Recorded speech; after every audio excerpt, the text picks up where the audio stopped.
Okay, I think it's 7:01, so we'll go ahead and get started. Good evening, everyone. Welcome to Let's Chat, a virtual community meeting with Matthews Town Leaders. Thank you for joining us. My name is Maureen Ryan, and I'm the Communications Officer for the Town of Matthews.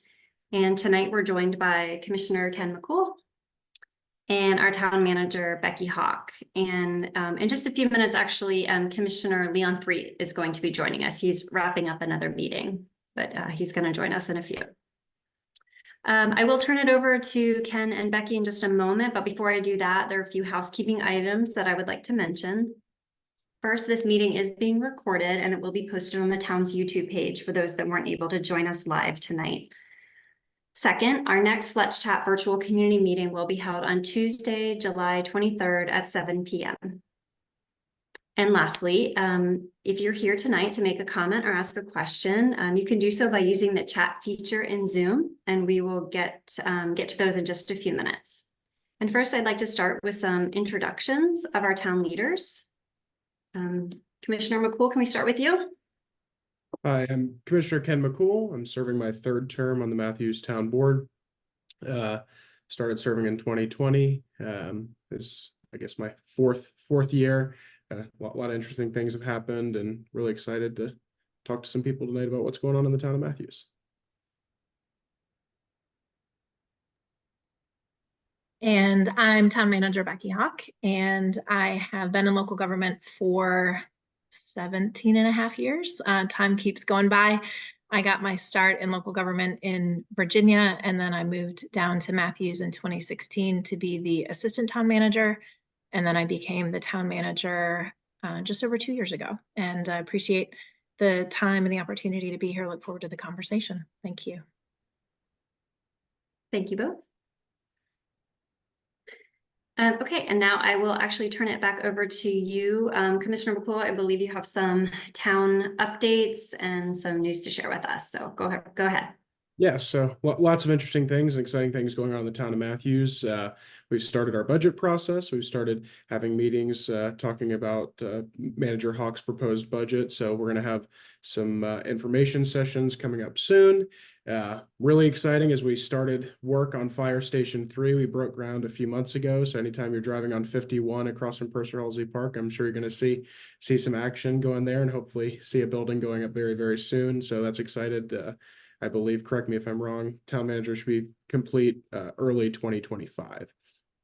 So that's very exciting. We just had a successful beach fest a few weeks ago. I was able to attend. I actually spent some time at the Town of Matthews booth, got to talk to people about things going on. It was very, very well attended. We were really, really grateful for it. We didn't have the best weather, but people still showed up in droves, so we're grateful for that. Another event upcoming this upcoming Monday. The American Legion will be hosting their Memorial Day event at Stumptown Park. It's a great event every year. I'm very impressed by the amount of people that show up. Our town is very, very grateful for our veterans and people who have served in the military. So we're really grateful for that. And then, yeah, looking forward to a summer of beats and bites and events and festivals throughout the town of Matthews. Great. Thank you, Ken. As I said, we will go ahead and begin to take questions or comments. So if you would like to ask a question or you have a comment, please go ahead and use the chat feature and enter it into the chat, and we will get to those. We did receive a couple ahead of time. I'll start on those while we wait for some questions to come in. The first one, Commissioner McCool, you just kind of spoke to this, but someone was asking for an update on the progress of Fire Station 3. Yes. So I don't know if we have anything more specific to offer. I'm not sure. I think that's more of a town manager question. I'm sure she'll have better updates than I. Sure. So all of the building permits have been issued, which was great news. That ended up being a little bit of a longer process to get through the county's approval. So they switched some software and we kind of got caught in that transition. But everything has been issued and they are actively at work on the site. If you've been by there, they have cleared a lot of the trees to make space for the building and all of the driveways that will be required for the fire station. And they have done some of the preliminary groundwork. They're in the process now of getting ready to dig all of the footers, and they are expecting to have the slab foundation poured. They're hoping by the end of May. Weather contingent, and of course, making sure that the soils are suitable, and there's a lot, of course, that goes into it. So construction is definitely full steam ahead. Samet is our construction company that is on that project, and they are hard at work and they're following the timeline as best they can. And right now they remain very confident that they were looking to have everything substantially complete by about the end of January of 2025. And they fully believe that they can meet that schedule without any issues. So what we've been doing on the personnel side is we have gone ahead and started the hiring process so that we can get all of the new employees in place starting this coming July, because we're hiring 15 new employees. And so 12 of those are going to be firefighter EMTs who will staff the trucks and run the calls directly. And then we also have 3 new battalion chiefs to help with the new structure that's going to be required by expanding our department by over 50%. This is a really big expansion to go from 2 stations to 3 stations. And so through that hiring process, bringing the firefighters and EMTs on board, they're going to all go through their schooling and their training together. And so they are going to all get certified in both the firefighter courses and the EMT courses. And so that's why we're bringing them on board now. So then they will be ready by the time the station opens, and they will have trained together, they will have worked together. And so we expect to be fully ready to get going with that station just as soon as we can get those keys. And it's a very exciting project for us. For those who don't know, this is, I believe, the first municipal new construction project that we've had in Matthews in over 20 years. And it's a big deal for us. It's a great project, but we're also pleased to be delivering it debt-free. Always a great win to be able to do that for the community, but things are going really well. And anyone who wants to continue to be updated on the progress of the station, there's a link through our website where you can get construction updates and stay up to date. And there's also contact information if you happen to be in the area and you had a concern or there was something specific that you wanted to know more about or talk to somebody about. There's contact information on that dedicated page. That's also a great resource for people should they need it. Great, thank you. We did receive a question in the chat, and it is, Commissioner McCool, will taxes be increased again? So I'm happy to say in the town manager's proposed budget, there is no proposed tax increase, which I think the entire town is grateful for. It looks like we're going to be able to keep things moving at a really good pace at the current tax rate, hopefully give employees some raises and keep moving things on, like Manager Hawke said, able to start getting those firefighters and EMTs on board, ready to work at Fire Station 3. So we're really excited about that, and hopefully we'll continue to do the good work there. Great, thank you. We also received a question about, I'm seeing some new signs and new businesses move into downtown. What can you tell me about these new businesses?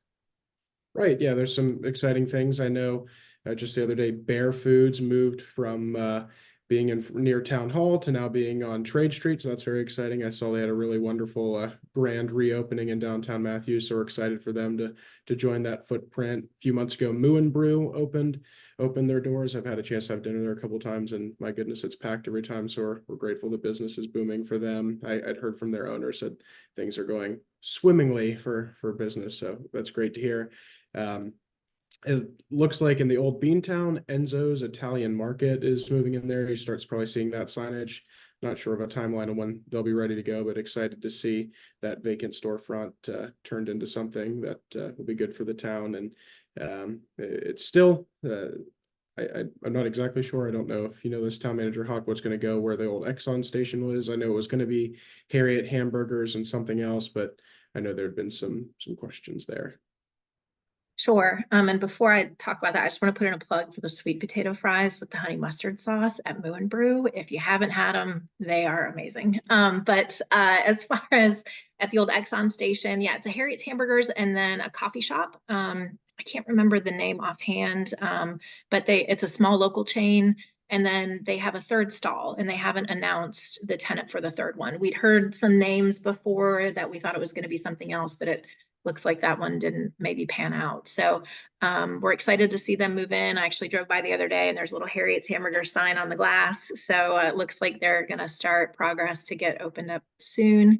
We still don't have any news on the parcel across the street, the other old gas station. So that one continues to be a bit of a mystery for us. But I do also just want to put a plug in. White Duck Taco Shop had a fire last fall, and they have been redoing their insides to be able to get back and open, and they are now officially back open. So I was in there the other day, great crowd. So we're excited to see them back in our downtown footprint. And they closed their other Charlotte location. So it looks like we are now in the greater Charlotte area, which is good for business. And on the larger big box front, Nordstrom Rack is going to be going into the old Bed Bath & Beyond at Sycamore Commons. And so that's going to be a nice addition to bring back a pretty big tenant with a big name to that shopping area. And then we, of course, continue to be excited about the advanced manufacturing campus that Hendrick Automotive is developing out near Central Piedmont Community College. That will be a multi-year process. We're still kind of in the early stages, but in terms of big needle movers, big economic drivers, and jobs creation, high quality jobs creation, we're expecting great things from that advanced manufacturing campus. And we've just developed a phenomenal partnership with Hendrick Automotive and their team. And so we are very excited to continue to work with them and watch that kind of come alive before our eyes over the next few years. I think it's going to be a really, really exciting time to be in and around Matthews. Yeah, as an elected official, I often get asked what's the next big thing, and I can't think of anything that meets that bill like the advanced manufacturing site. That's going to be huge for our town, and it's one of the more exciting things I've seen as an elected official. So we're extremely anxious and excited for that to keep moving forward. Great. So again, if anyone has a comment or question, please go ahead and put it in the chat. We did receive one more ahead of time, and it says, how about being honest with the citizens with police brutality or moving Matthews Elementary to the corner of McKee and Pleasant Plains? So I'll let Town Manager Hawke take the first part of that question, but I'll answer the second part. I've heard that notion a few times that we're moving the school. That's not true in the slightest. Not exactly sure how that rumor got started. Obviously, when the bond passed, a lot of work was going to start going in between CMS and us about what's going to happen to Matthews Elementary. As all of us know, Matthews is in dire need of being rebuilt. If you've been inside, when it's windy outside, it's windy in the school. When it rains outside, it rains in the school. And so we're hopeful to rebuild it again. I would like to see it rebuilt on site, as would the rest of our community. But no, we're not moving the school. That hasn't been decided on. There's no shred of truth to that. I know it had been talked about in broad strokes a few years ago at a planning conference, but not right now. What is the plan? And I would just add to that, Commissioner McCool, that we do expect that we will be talking to the community more in the next few months about some of those plans, but certainly we're looking for a shared vision, and we're pretty excited about how we think that might be able to shape up in that location. So more to come on that. Stay tuned. But as far as the first question, certainly happy to answer it. So first, I just want to say, I have absolute full faith and credit in the Matthews Police Department and the men and women that work there today. If there is a concern about police brutality, we would certainly take that very seriously. And we would encourage anybody to reach out to, whether it's the police department, whether it's the human resources department, or to me. We would fully investigate that fairly and impartially. Whether it would then be handled as a personnel issue or as a criminal matter, or both, would just depend on the circumstances. But those are all avenues that we appropriately follow up on. And so if somebody has anything specific, we would encourage them to reach out. I also, a little bit of a plug, I had mentioned this in a board meeting a few weeks ago. I had done a ride along with Sergeant McWhorter, and that was really good to learn about the department, be a part of the department. And they offer that to every citizen of Matthews. So if someone's interested in getting to know our police department better, getting to know our police officers better, see how things are run, I would seriously suggest scheduling a ride along, because it was really eye-opening for me, and I learned a lot. So that's always an option for people who have questions or concerns about our police department. And our fire department does it too. I've done a ride along with them too. They're a lot of fun as well. Yes, they're both great. I've done the same, and very eye-opening to be on traffic stops and kind of see it from an officer's perspective. So the feedback that we've gotten from everybody is that it's a great experience, and you certainly, like you said, you learn a lot from it.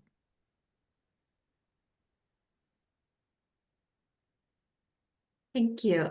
If we have, I'll just mention again, I think we've had a few new people join, but if you have a question or a comment that you would like to ask of Commissioner McCool or Town Manager Hawke, please go ahead and put it into the comment section, or excuse me, into the chat, and we will address that. I think we have actually gone through all of the questions that we have received so far. So I think we can just wait for one more minute and see if anybody else has a question, or if there's anything else that you want to mention? I'll speak. The town of Matthews, the board just passed our comprehensive plan on May 13th. That was an 18-month-long process between staff and outside consultants, and it is absolutely a rock solid, great new comprehensive plan that the town needed to have. I was very excited and very grateful to get that passed. It was big kudos to staff for getting that done, and we're excited for how that's going to shape the future of our town. And just to follow up on that, and so that is sort of the high level blueprint, or the policy document, kind of the vision document. And then a lot of the hard work comes with our unified development ordinance. And so kind of setting that policy or that vision for the town, then staff will be working to rewrite a lot of that unified development ordinance to kind of bring the actual meat of how things need to be done to life. And so we are looking forward to that over the next, gosh, it'll take a while, but 12 to 24 months.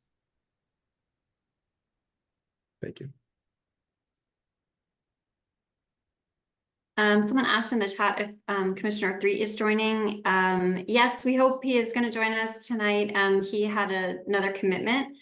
He was on our first Let's Chat meeting, so he wasn't scheduled to join us tonight, but he said he could after he wrapped up another meeting, but he did have another commitment. But he was hoping to get to join us before we wrapped up tonight. So hopefully we'll get to see him. One more question. I came into this late. What is the vision of Matthews? Explain Unified Development Plan, please. Sure. So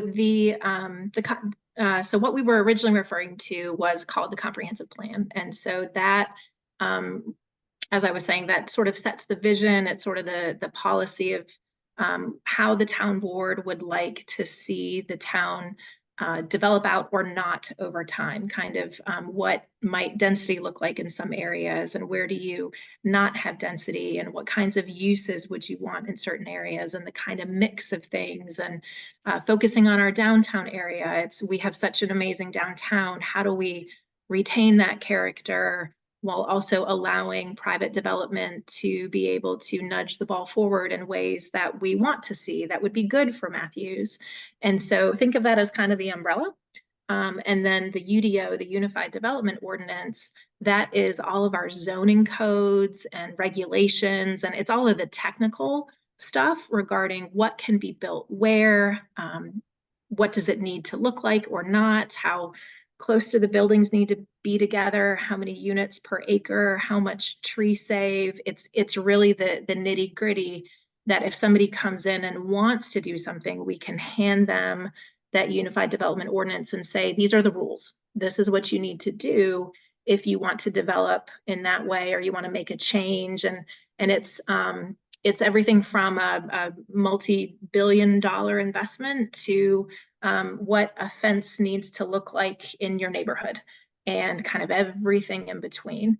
And so it's really everything that you see built up around you would have or should have been built in compliance with whatever the UDO was at the time that it was constructed. And then if somebody wants to come in and make changes or do something different, they have to follow what is approved today. And so it's important that that policy document, that the rules kind of can produce things that fit the vision for the town. And but hundreds of pages. It's very technical. It's very dry. If that's your thing, that's great. But it's a slog to get through it. But making sure there's cross references, and there's you touch something over here and it may have an impact on something over here, and so it's a lot of work to get it rewritten and to make sure that it captures what we're actually trying to do for the town. Yeah, and to piggyback off of that, it gives a really good blueprint, especially what we just passed the new vision, if you will, gives the Board of Commissioners a really good blueprint when a developer comes to us. And so, then you can kind of cross-reference maps. Okay, this area, we would like to see this area, that. And then when it comes to the Unified Development Ordinance, it's what's allowed, what can and cannot be done. And so we deal with that a lot. It's a very technical, long document, but it's very helpful to making sure that we have the right uses where we need them to be. Also, I mentioned earlier, I want to make another little plug for it. We have another budget workshop next Tuesday. Maureen, what is the date of that? I think it's the 28th. 28th. The 28th. So anyone wants to have any questions or wants to kind of dive deeper into the budget, that's a good meeting to come to or watch. I think we're going to talk some things out, but should be a very interesting and good meeting. And the public hearing on the budget is at 7 o'clock that same night. So if anyone wants to provide a comment on the proposed budget, that would be the opportunity to do that. But the other thing, going back to the comprehensive plan, Maureen, if somebody was interested in looking at the approved comp plan, where can they find that on our website? So if you go to matthewsnc.gov, and you'll see right on the homepage, it says Envision Matthews, and you can just click there and it'll take you right to the plan. I can put a link in the chat too.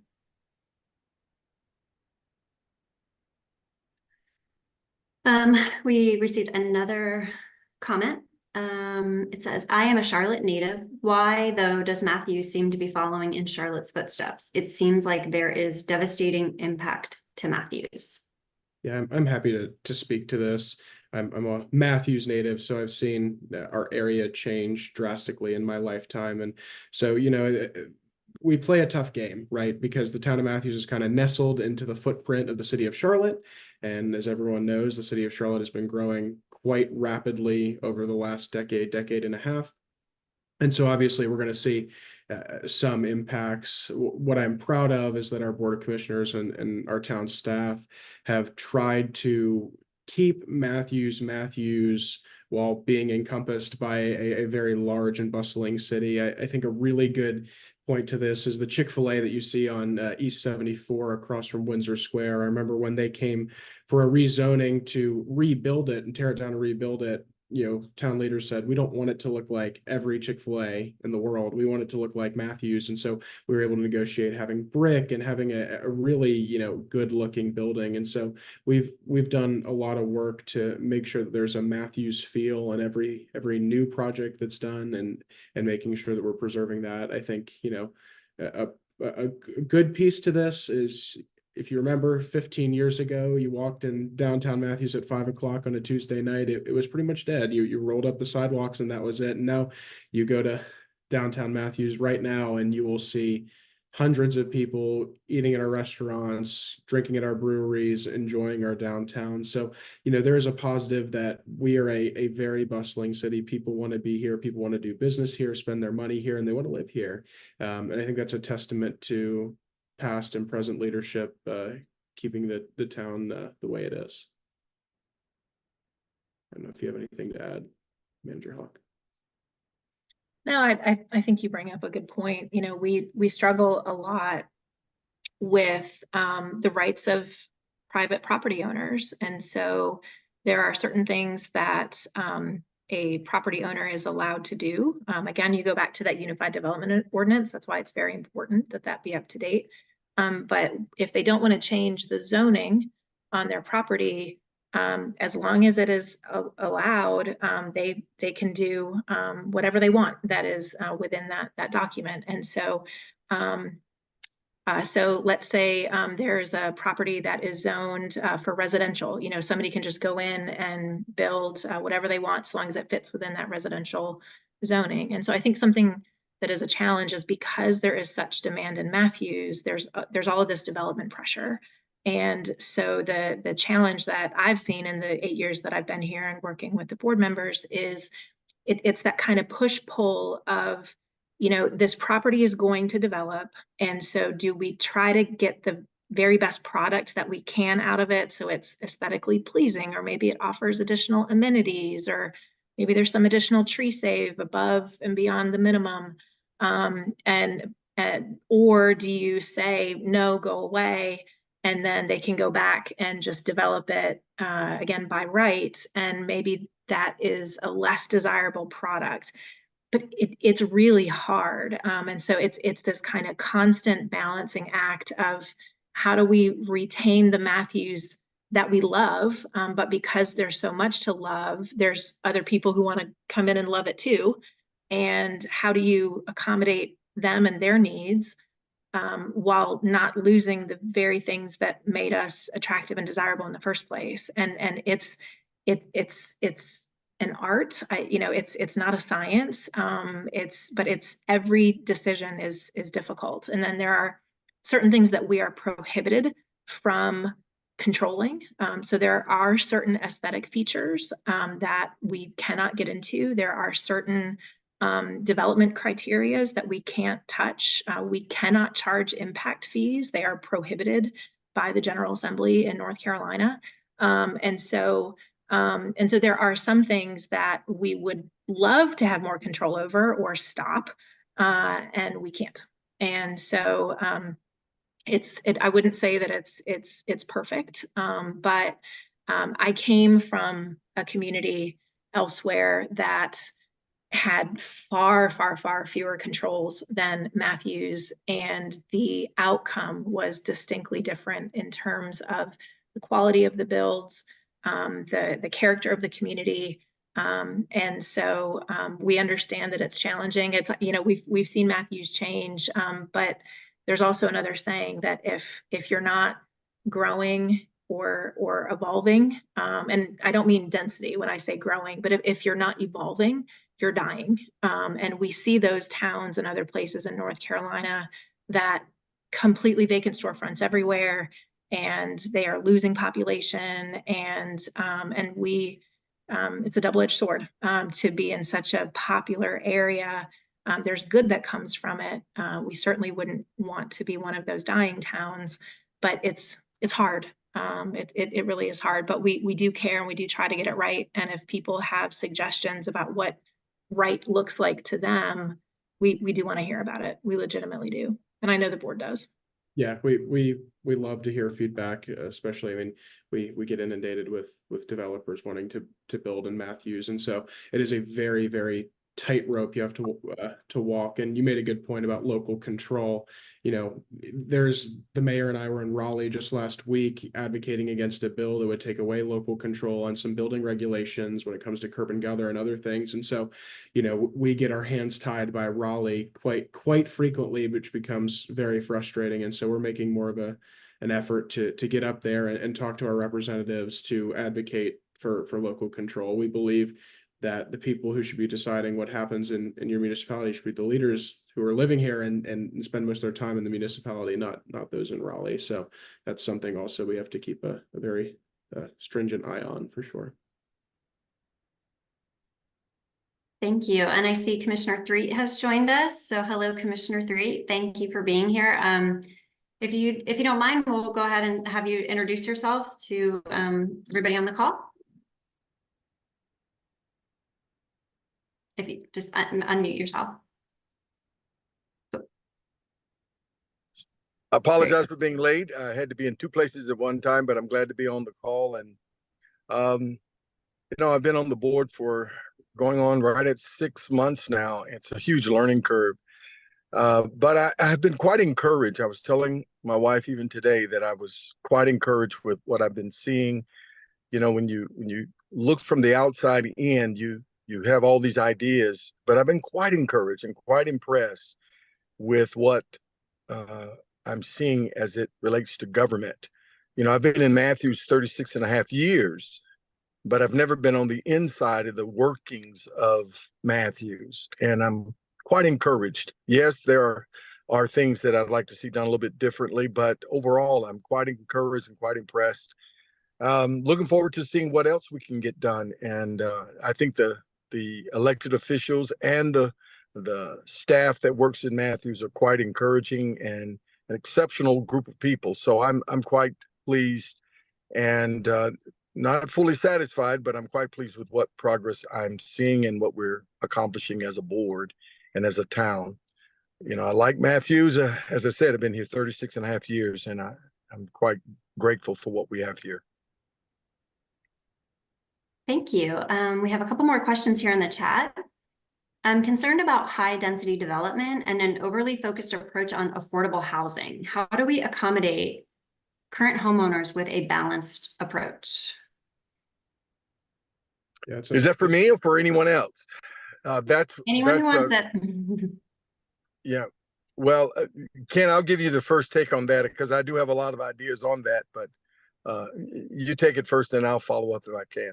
Yeah, I'll start with, the overly high density. That's a real reason why the comprehensive plan was so important, because we were able to look at the map of the town of Matthews and see where, I wouldn't say high density, but a little bit more density and less density is appropriate. So we make sure that we're doing the right thing for things for the homeowners around where a new development is, because again, we don't want people who are living in their neighborhood for decades to feel overshadowed or overruled about what they have. So that comprehensive plan is going to be a really key beacon to make sure we're doing the right thing. And, I have kind of touted myself as the elected official really focuses on affordable and attainable housing. And when I talk about this, and Commissioner Threatt and I have talked about this, is our police officers, our firefighters, our teachers, our nurses cannot live in the town that they serve. And I think at the absolute most basic part of it is, I believe the person who is putting on a bulletproof vest to go protect us should be able to eat in the same restaurants and live in the same neighborhoods as us. And so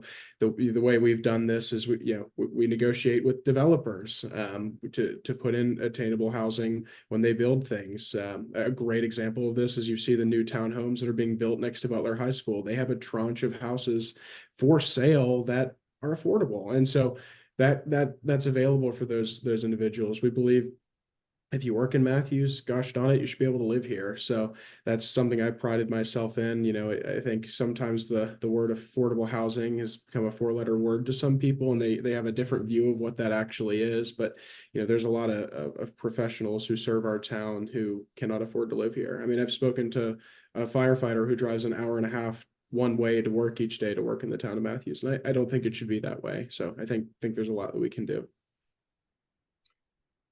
That's an excellent point, Ken. I also believe it's important for us to understand and remember that 74% or so of the residents in Matthews are single-family homeowners, and we've got to make sure that we're protecting that percentage as well as preparing for growth and a higher density, not completely takeover, but a higher density. And I think it's important for us not to forget that, not to neglect those homeowners who are in fact the bedrock of our community, because they have been here many times for many generations. And I think it's important that in our comprehensive plan that we understand that, number one, it can be adjusted and amended as things come to light.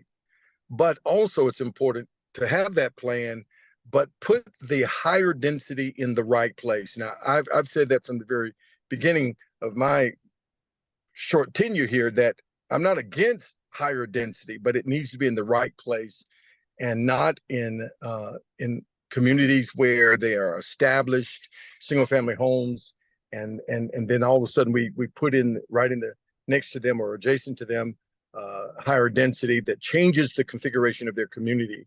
And so we've got to be listening to the people. And this is where one of the challenges that I think this growth and the urban sprawl of Charlotte is challenging Matthews is I think sometimes what we're watching is the influences of Charlotte and the surrounding areas dictating to what takes place in Matthews. So we've got to be listening to the residents who live here, the ones who are the established parts of Matthews, and make sure that we're building Matthews the way that they've asked us to and the way that they believe it should be done. So I think that's an extremely important part, that as we're growing, that we don't neglect and forget the ones who are stakeholders in this region, and not just thinking of affordable housing as rentals. Now, for me, affordable housing is not as much rentals as it is affordable homeownership. I still think that that is a driving element for any community, not just rentals, not just affordable rentals, but affordable homeownership. And I think that's something that maybe we don't have direct control over because of inflation and the cost of living and all of those factors. But all that we can do, in other words, helping communities that are building homes for ownership that's a little bit more affordable, maybe a smaller footprint of it, a little bit more, not tiny house, but a smaller home where people can afford it just because of the cost of living. So all that is important in planning and strategizing for the long term for Matthews. I think that's important for me, and I think it's important for Matthews. Yeah, that's a great point. I wanted to piggyback back on that is, types of housing is different too. The cottage houses of, Right. Way to keep costs down. And one thing to note is, as I agree with you wholeheartedly, I'd love to see more affordable home ownership, because that's really how you build wealth and really you build. But unfortunately, because of the state legislature, we can't determine whether something I is know.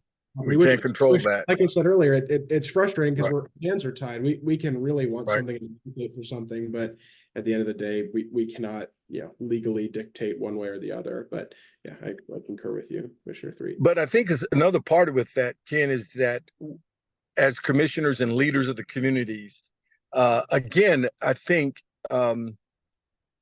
free enterprise capitalism drives our economy, but it also drives what builders are building.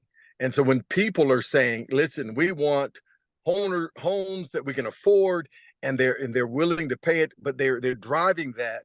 And then we as elected officials can encourage builders. Listen, we want homes that people can afford, maybe a little bit smaller footprint, but in the right locations. We can help create those communities that we can help them.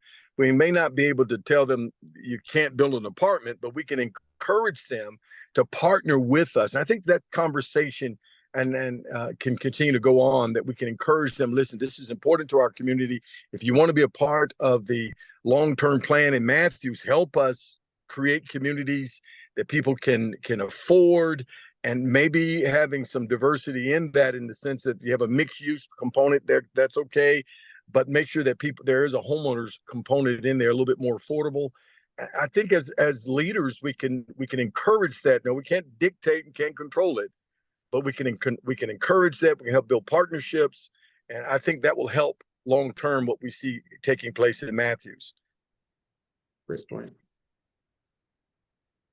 Maureen, you have another question for us, or another comment from we or had question? one more comment. Yes, I think addressing something that was said before. Most of the people who live in Matthews don't work in Matthews, and driving an hour and a half is a common occurrence with workers. Yeah, I hear what this individual is saying. And yeah, I think that's why we see, in the morning traffic so bad, because a lot of people are driving into the city of Charlotte to go work in uptown for their jobs, and they're dispersing out.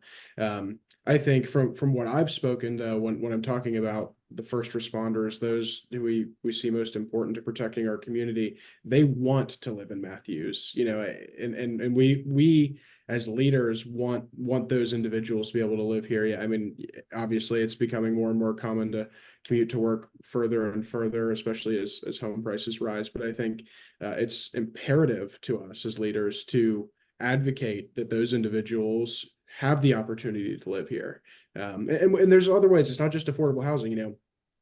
Last year we raised the pay. We did a pay study. We were able to have more competitive wages so these individuals can get better pay so they can afford better things. We're offering another tranche of pay increases in this year's budget to keep up with other communities.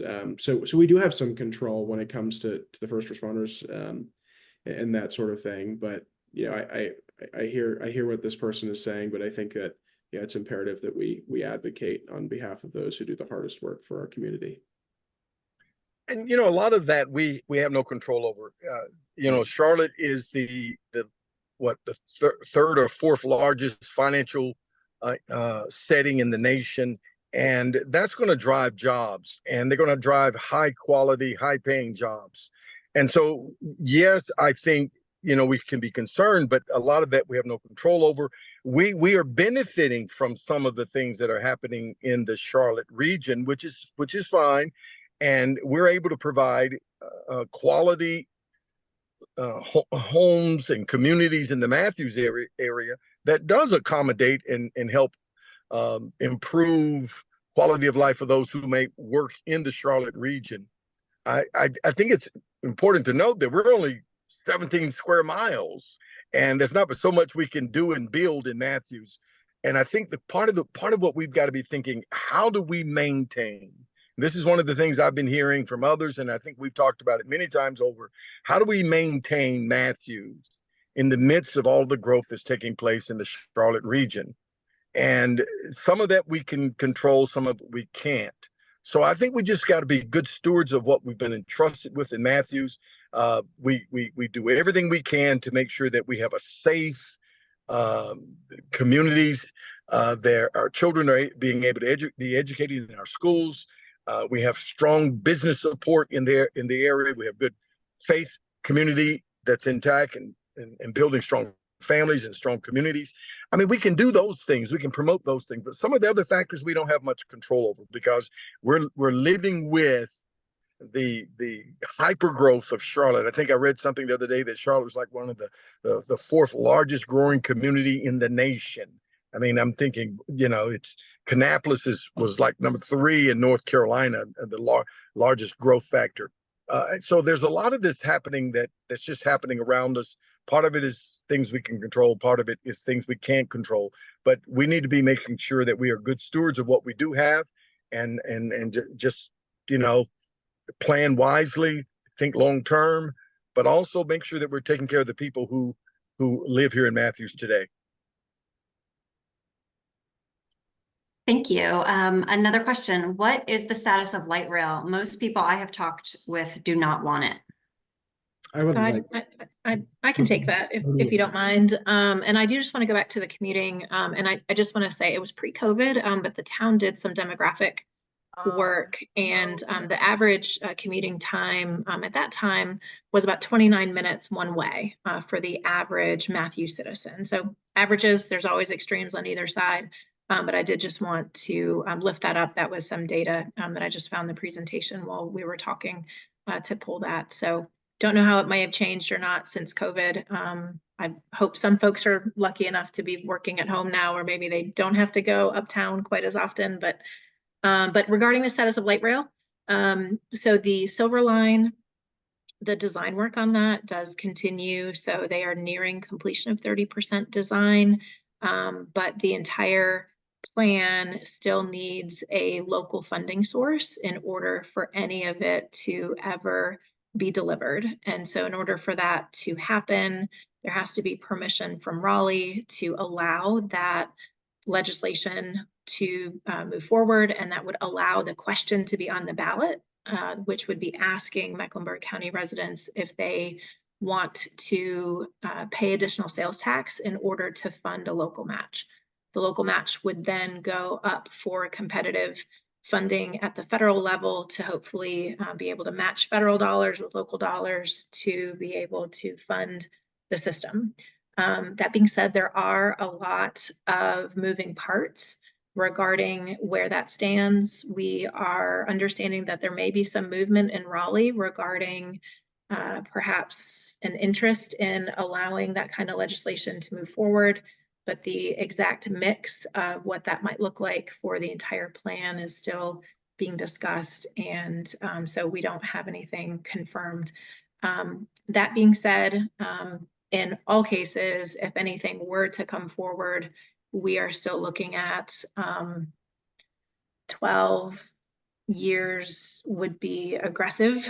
My guess is you would probably be looking at something a lot longer than that.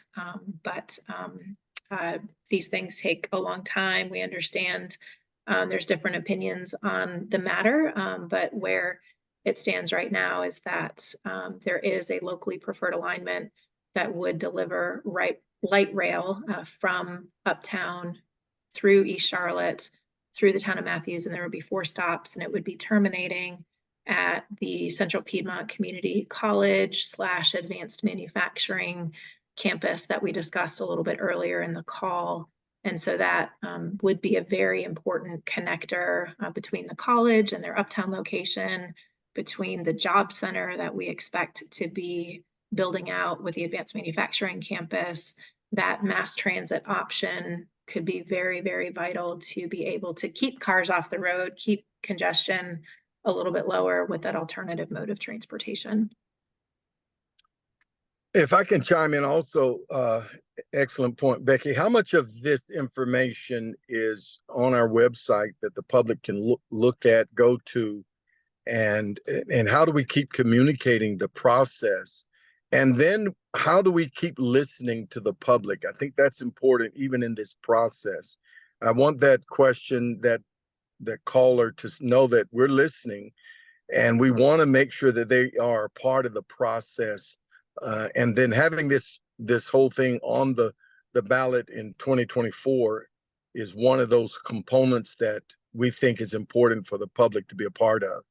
So I think we've got to find ways, and I want that caller to know that we're looking for ways to make sure as the information comes to light, we want to communicate it to the public. We want them to know what's going on so that the public is informed, so that the public can help make decisions related to the future of the light rail in this region. So I think that's important to know, that we are doing what we can to keep them informed, and we'll continue to do that as that information comes to light. And Sure. I think, opinions one way or the other, please reach out to us. Our emails are on the town website. Please send us an email with thoughts or concerns, or come to a town meeting and speak at our public comment, because we're anxious to hear what everyone has to say when something like this is so big and important for our town. Yeah, and I do just want to clarify that I don't know of any proposal that would put anything on the ballot in 24. The earliest that I've heard, if it is even going to happen, and it has not happened at this point, but if it were to happen, it would be 2025 is the earliest.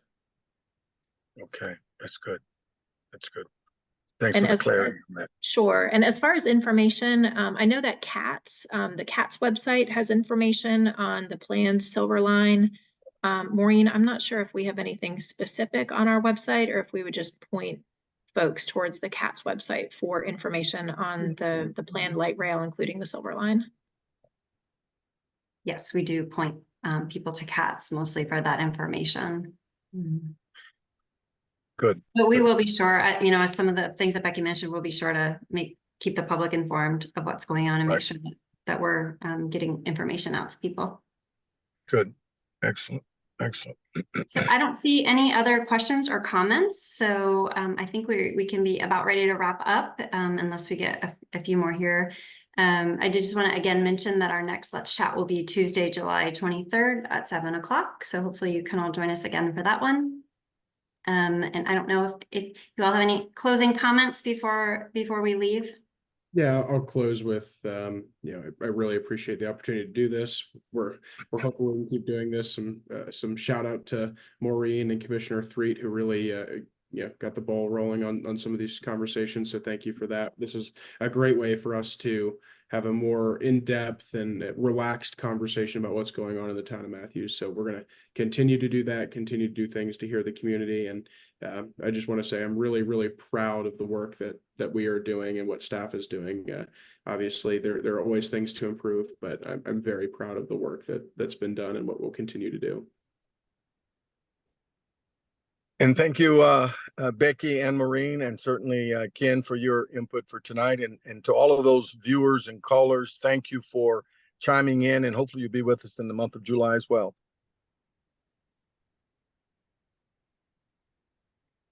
Great. Well, thank you all for joining us, and we will see you next time. Everyone have a great night. Thank you.